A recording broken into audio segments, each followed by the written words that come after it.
자, 33번 이어서 가볼게요.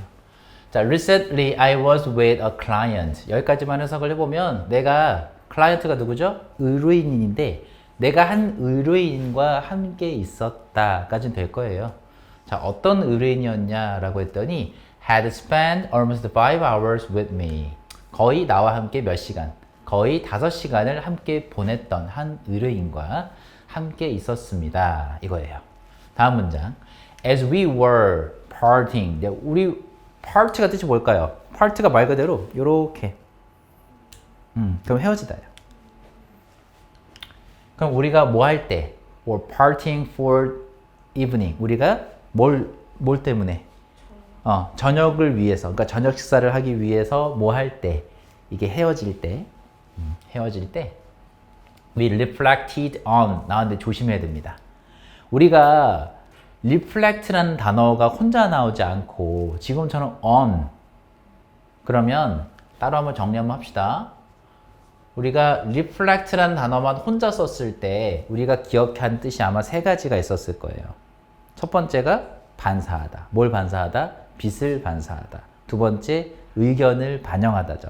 그럴 때는 reflect 뒤에 목적어를 그냥 써요. 그런데 지금 우리가 보고 있는 단어는 reflect on. 그리고 나서 뒤에 명사를 쓰는 구조라서 우리가 기존에 알고 있던 reflect랑은 모양이 좀 다릅니다. 다르죠?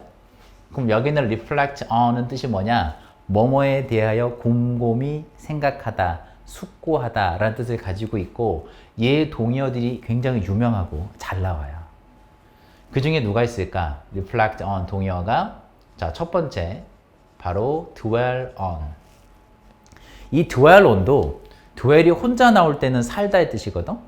근데 dwell on이 나오면 reflect on 하고 동의어가 돼요. 그래서 뭐뭐에 대하여 곰곰이 생각하다라는 뜻이 되고 그 다음에 contemplate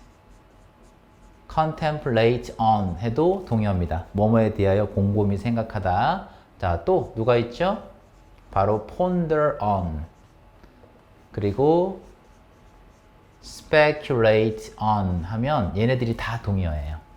그래서 뭐뭐에 대하여 곰곰이 생각하다, 숙고하다 라는 뜻입니다. 다 수능에 나오는 단어들이기 때문에 반드시 외워야 되는 필수어 중에 하나예요. 자, 우리가 저녁 식사를 하기 위해서 헤어질 때 중요한 단어 나왔죠? We reflected on. 우리가 뭐에 대해서? 이 중에 dwell만 써볼게요. 한 번 더. dwell on 동의어니까 이렇게. 우리가 뭐에 대해서 곰곰이 생각했다? 그러면 뒤에 목적어가 필요하겠죠. 그죠? 그래서 목적어 자리에 누가 왔어요? What we have 혹은 had covered that day 나왔어요. 그래서 cover란 단어는 덮다의 뜻이 아니라 논의하다 라는 뜻입니다.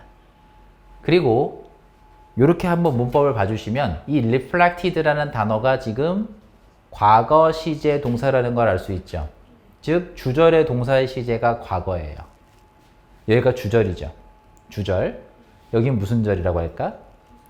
종속절. 자, 주절의 시제가 과거면 종속절의 시제는 뭐 아니면 뭐가 가능하다? 과거 또는 과거 완료가 가능하다라고 문법에서 늘 다뤘습니다. 그럼 여기서는 현재 완료는 돼야 안 돼요? 안 된다고 했죠. 주절의 시제가 기준이에요. 기준을 넘어가면 안 된다고 했으니까 현재 완료는 답하면 안 되겠죠. 그래서 have pp가 되는 답은 여기에 절대로 올 수 없습니다. 그래서 문법 문제로 나올 수 딱 좋아요. 물론 선생님들이 접근할 때는 우리가 곰곰이 생각한 것보다 그날 다루었던, 논의했던 것이 먼저 일어난 일이니까 그래서 대과거인 had pp를 쓴다. had pp가 대과거거든요. 그래서 내용적으로 해석성으로 접근할 때는 방금 쌤이 얘기했던 다시 한 번 더 우리가 곰곰이 생각한 것보다 그날 다루었던, 논의했던 것이 먼저 일어난 일이므로 그래서 과거 완료를 쓴다라고 했겠지만 쌤은 그거보다 더 쉽고 빠르게 풀 수 있는 방법 주절의 시제가 과거일 때 종속절의 시제는 뭐 아니면 뭐 과거 또는 과거 완료가 가능하다. 다시 얘기하면 현재 완료는 쓸 수 없다. 훨씬 더 빠르고 쉽게 풀 수 있죠. 그래서 had pp를 정답으로 한 겁니다. 그리고 와서 cover는 무슨 뜻이었냐면 discuss, 논의하다, 토론하다 뜻으로 정답을 이해하시면 돼요. 그래서 여기 있는 covered는 쌤이 써드리면 discuss라는 단어를 써도 괜찮으니까 그러면 what we had discussed, what we had discussed 이렇게 보시는 거예요. had pp로 쓰시는 거예요. 그래서 우리가 그날 동안 논의했던 것에 대해서 곰곰이 생각해 보았다 이거겠죠. 그 다음 문법 despite, even though 나왔는데 despite는 전치사, even though는 접속사. 그래서 뒤에 나오는 게 다를 텐데 뒤에 확인해 보니까 our conversation was very collegial 하죠. 자, 지금 보시면 주어 왔고요. was 동사 왔으니까 이미 문장에 왔잖아. 그래서 even though를 답으로 했겠죠. 그리고 even though는 쌤이 해석할 때 어떻게 하라고 했냐면 뭐뭐 이기는 하지만 이렇게 해석을 하자고 했고 양보의 부사절이라고 얘기를 했습니다. 여러분 적으시면 돼요. 양보의 부사절. 이걸 우리가 양보의 부사절이라고 하죠. 자, 양보의 부사절은 이제 독해를 나하고 한 친구들이면 알 텐데 쌤이 양보의 부사절 여기 컴마까지에서는 우리가 찾아내야 될 게 뭐다? 글의 소재를 찾아내자. 그리고 주절의 내용과 양보의 부사절의 내용은 분명 서로 반대가 됐을 것이다. 그쵸? 그러면 이번도의 문장을 읽어보면 우리의 대화가 was very collegial 이라고 했어요. collegial은 밑에 각주가 달렸을 텐데 자, collegial의 뜻이 뭐냐면 평등하게 책임을 지는, 즉 평등에 따라서 내가 대화한 것과 상대방이 대화를 한 관계가 어떻다고 서로 동등한 평등한 관계 속에서 우리가 대화를 했다라고 생각을 한 거야, 이 사람은. 그래서 우리의 대화가 매우 뭐했다고? 평등했다. 라고 평등한 해석해도 돼요. collegial, 평등한. 그래서 우리의 대화가 양자 간에 서로 대등하게, 평등하게 이루어졌지만 I noticed that 여기 색칠하시면 쌤이 notice라는 단어는 어떻게 하자고 했지? 과거에 몰랐던 걸 알게 됐다. 그러면 알게 된 사실의 내용이 뒤에 나오겠죠. 그리고 그 사실의 내용이 뭐겠어요? 글의 주제문일 거예요. 자, 그럼 내용을 다시 한번 빠르게 정리를 해보면 저녁을 먹으려고 우리가 서로 헤어질 때 우리가 그날 동안 얘기했던, 다루었던 그 대화에 대해서 곰곰이 생각을 해봤고 내가 생각하기엔 우리의 대화가 매우 평등했는데 근데 뭔가를 알게 된 거야.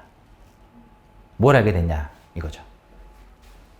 자, 알게 된 사실이 중요할 거고 그 내용을 좀 집중적으로 보자. 자, 내가 뭘 알게 됐냐, 어떤 사실을 알게 됐냐, 그 사실의 내용이 뭐다? 이 대절의 내용이 주제문이 될 거예요. My client was holding one leg at a right angle인데 여기서 right은요 좀 의미가 독특합니다. angle이 각도거든요. right은 바로 뭐 이런 뜻이 아니에요. 여기서는 그 뜻이 아니고 right angle은 이게 90도를 말합니다. 90도예요. 그러면 한쪽 다리를 90도로 한쪽 다리를 one leg이니까 한쪽 다리를 90도로 근데 어디 쪽으로? to his body 자신의 몸 쪽으로 90도로 다리를 was holding 들고 있었다라는 걸 알게 됐어요. 자, 그게 무슨 말인지 잘 모르겠죠? 이게 무슨 뜻인지. 그리고 컴마까지 무슨 문장 왔냐면 완전한 문장이 왔죠? 자, 컴마 전까지 지금 무슨 문장 왔냐면 한 번 더 완전한 문장이 이어지고 컴마가 찍혔습니다. 그리고 smingerly는 apparently라는 단어하고 동의어인데 겉으로 보기에는 이란 뜻이에요. 겉보기에는. 부사고요. 그럼 부사니까 일단 빼보고 보면 컴마 뒤에 뭐가 등장했지 지금? ing, pp형이 등장한 거예요. 그럼 완전한 문장으로 끝난 다음에 등장한 ing 혹은 pp형 이걸 우리가 부르는 이름이 있죠. 얘를 우리가 그렇지 분사 구문이라고 배웠고 능동관계, 수동관계에 따져서 답을 푼다고 했는데 뒤에 목적어가 보이면 무슨 관계? 능동관계라서 ing을 답으로 하겠죠. 지금 보시면 뒤에 목적어가 어딨냐? to 부정사가 있어요. want 뒤에 to 부정사가 왔어. 그지? 그래서 목적어가 뒤에 있기 때문에 능동관계라서 얘를 답으로 한 겁니다. 그런데 우리가 한 가지 더 알아야 되는 게 있어요. 잘 보시면 이제 독해할 때 배운 거 분사구문이라고 하는 것은 문장의 맨 앞에 올 수도 있고 지금처럼 뒤에 올 수도 있는데 지금처럼 뒤에 올 때는 이 내용이 더 중요하다. 하고 싶은 얘기는 여기에 있다 라고 배웠고, 그리고 해석을 할 때는 어떻게 하자고 했죠? 뒤에 나올 때, 지금처럼 뒤에 나올 때는 동시동작으로 뭐뭐 하면서 라고 해석할 때도 있고, 두 번째 연속동작 그리고 뭐뭐 하다, 세 번째 그 결과 뭐뭐 하게 되다, 이렇게 세 가지 해석 방법이 있다 라고 했습니다. 이 셋 중에 여기선 뭘 하면 좋겠냐 이거지. 쌤 봤을 때는요, 그리고 뭐뭐 했다, 이게 좋을 것 같아요. 자, 다시 한번 보시면 내 고객이, 의뢰인이 어떻게 자신의 몸 쪽으로 한쪽 다리를 90도의 각도를 만들어서 들고 있었어요. 이게 무슨 의미인지 몰랐는데 겉으로 보기에는, 겉보기에는 wanting to, 뭐 하고 싶었던 것처럼 보였다는 거야. 자, 지금 해석 잘해야 됩니다.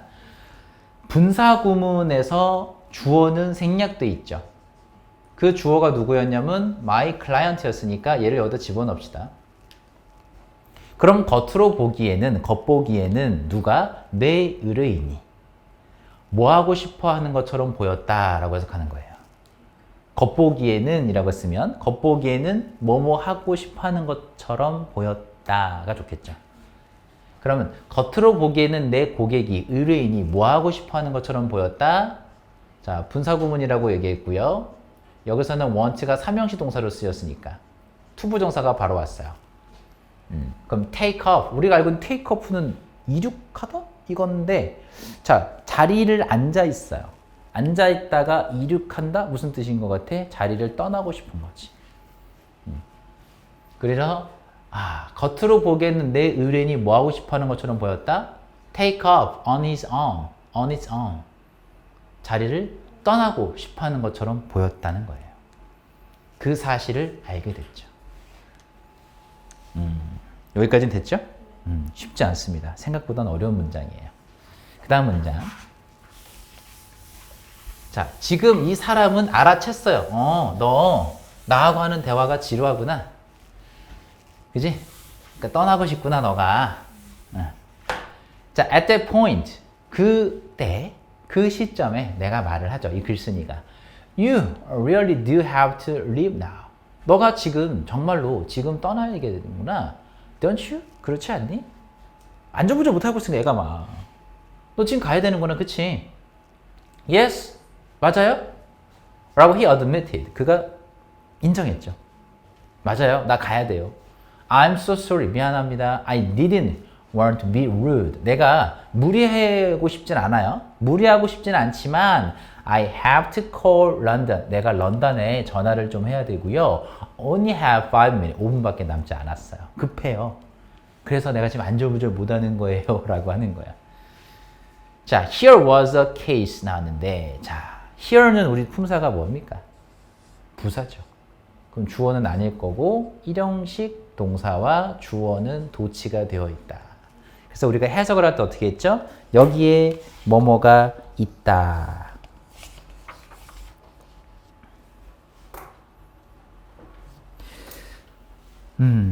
자, 우리가 here was a case 나왔는데 문장 구조를 일단 먼저 볼게요. 주어인 명사에서 끝나야 되는데 안 끝났어요. 내가 보기엔 이 문제가 지금 학교에서 나올 문법 문제 강력한 후보라고 봅니다. 정답으로도요. 자, 주어를 수식할 수 있는 뭐가 등장했지 그럼? 관계사절이 등장했어요. 관계사들이 등장했는데 우리가 알고 있는 which는 관계 대명사라서 뒤에 무슨 문장? 불완전한 문장이 나와야 돼요. where는 관계 부사라서 뒤에 완전한 문장이 나와야 되죠. 그럼 뒤에 있는 문장 구조를 확인하면 되잖아. 그치? 관계사절은 형용사절이라고 했으니까 앞에 있는 명사 수식하겠죠. 해석은 뭐뭐 하는이라고 할 건 동일하고요. 해석은 똑같아요. 그럼 뒤에 있는 거 보니까 my client language 주어, 그리고 and most of his body 또 한 번 주어인데 most of가 나오면 of 뒤에 있는 명사가 주어라고 했죠. 그럼 얘가 주어예요. 그럼 내 의뢰인의 언어와 그리고 내 의뢰인의 대부분의 몸짓이 revealed 동사예요. 드러내다죠. 뭘 드러내고 있어? nothing but은요. 어떻게 해석하면 되냐면 only하고 똑같아요.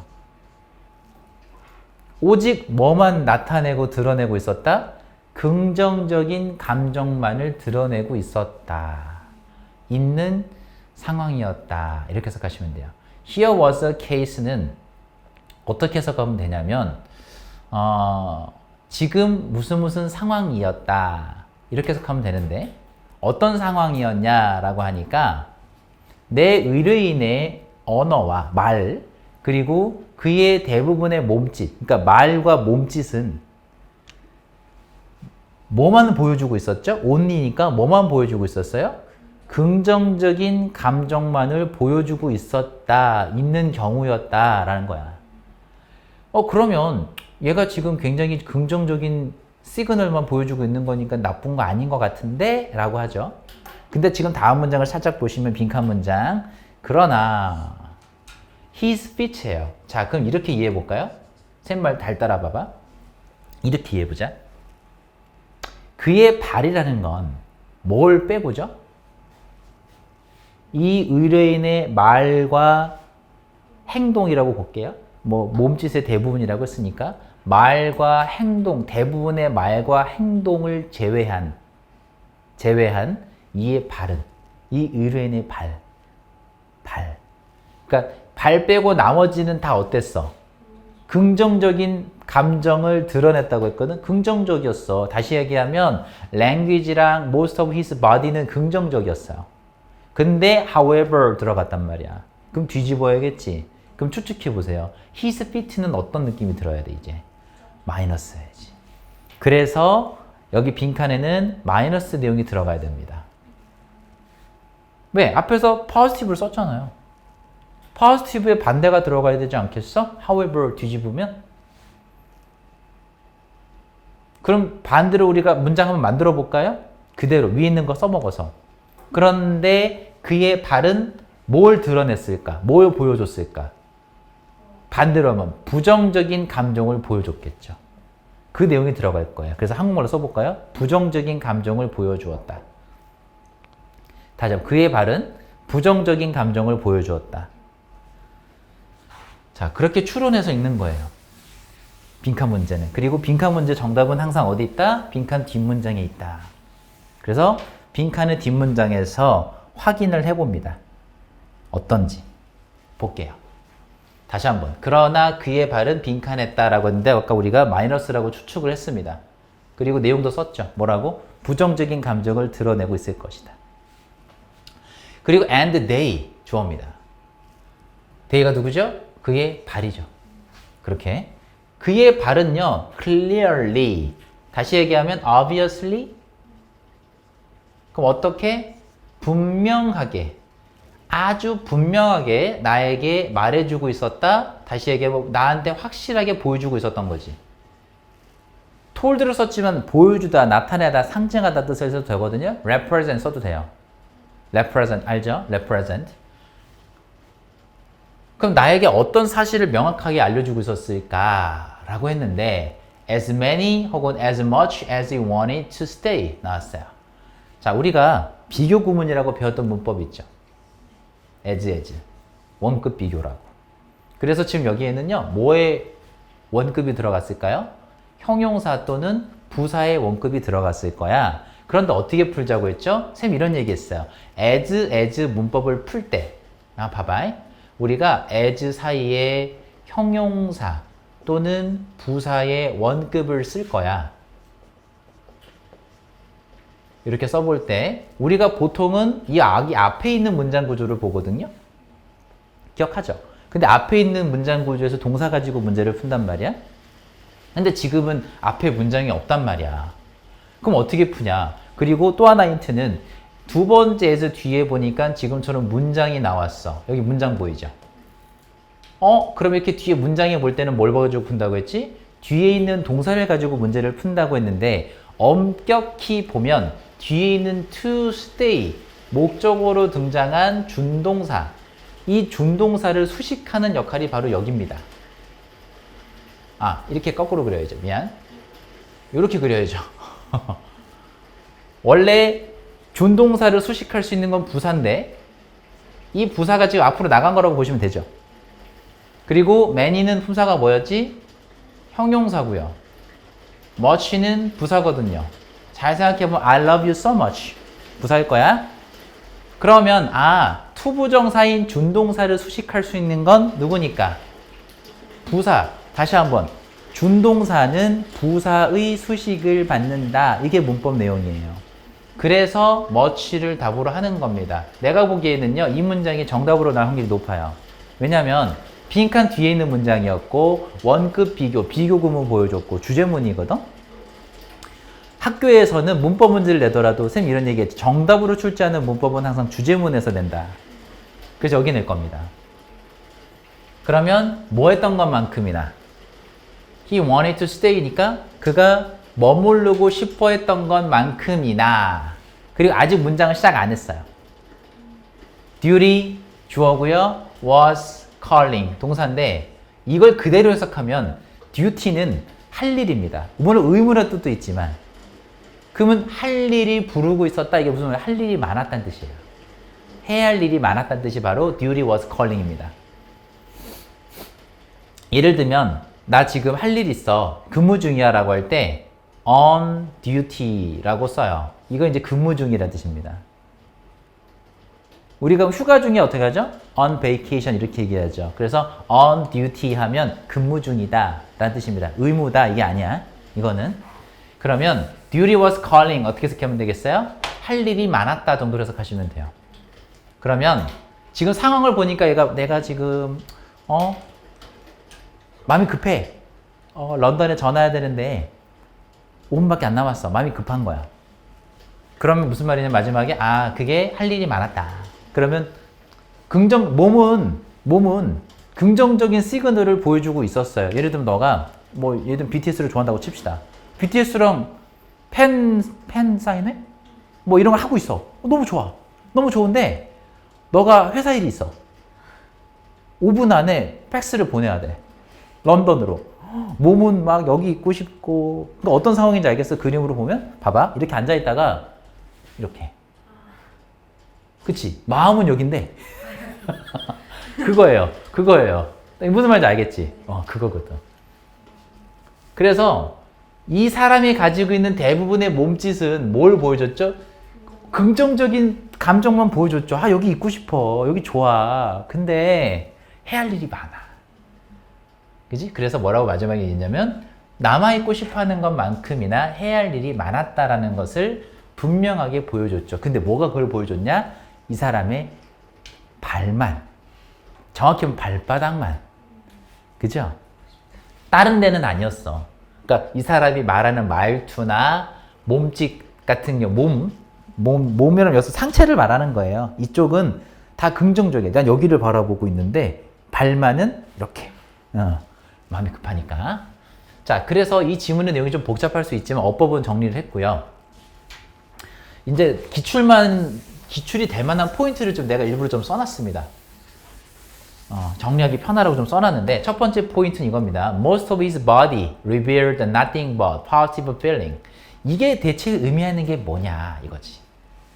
이게 무슨 의미냐면 해석 그대로 다시 해보면 그의 신체의 대부분은 뭘 드러냈죠? 오직 긍정적인 감정만을 드러냈다라고 했거든. 그러면 내 고객은 뭐 하고 싶어 했다? 여기에 머무르고 싶어 했다야. 여기 있는 내용이잖아. He wanted to stay예요. 그래서 이 첫 번째 문제 내고 포인트 1. Most of his body revealed nothing but positive feelings가 의미하는 게 뭐냐? 그러면 he wanted to stay예요. 그는 머무르고 싶어 했었다야. 싶어 했었어. 여기 있고 싶었어. 마음은 그랬다니까? 그 다음 남아있기를 원했던 것만큼이나 해야 할 일이 있어서 떠나야 한다는 것을 분명히 했습니다. 분명히 보여줬죠. 이 마지막 문장. 그러니까 떠나야만 했던 거야. 남아있고 싶었지만 가야만 했어. 그걸 명확히 했다는 거예요. 가야만 했었어요. 그게 두 번째 포인트입니다. 그러니까 이 사람의 마음은 남아있고 싶었고 근데 상황은 어땠다? 떠나야 됐다. 이거죠. 그 다음 마지막에 이제 fit. 쌤이 얘기했습니다. 이렇게 콜론 나오면 뒤에 거부터 먼저 읽어보시면 되는데 the most candid. candid라는 단어는요. 솔직한 이라는 뜻의 형용사예요. 그럼 솔직한은 동요를 쌤이 쫙 썼습니다. frank. 우리가 이런 거 배운 적 있죠? frankly speaking. 솔직히 말하면.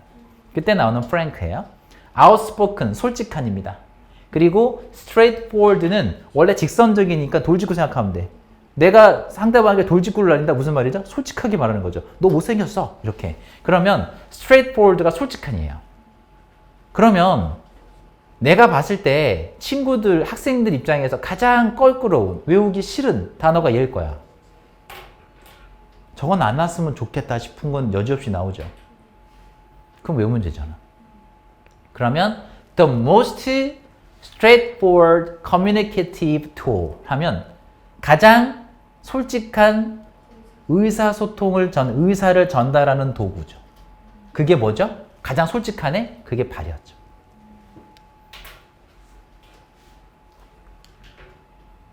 그래서 정답도 우리가 4번이라고 할 텐데 정답도 보시면 정답도 뭐라고 나와요? The most honest communicators. 가장 정직한 의사 전달자죠. 그러니까 의사소통한 사람이 아니야. 전달자지, 전달자.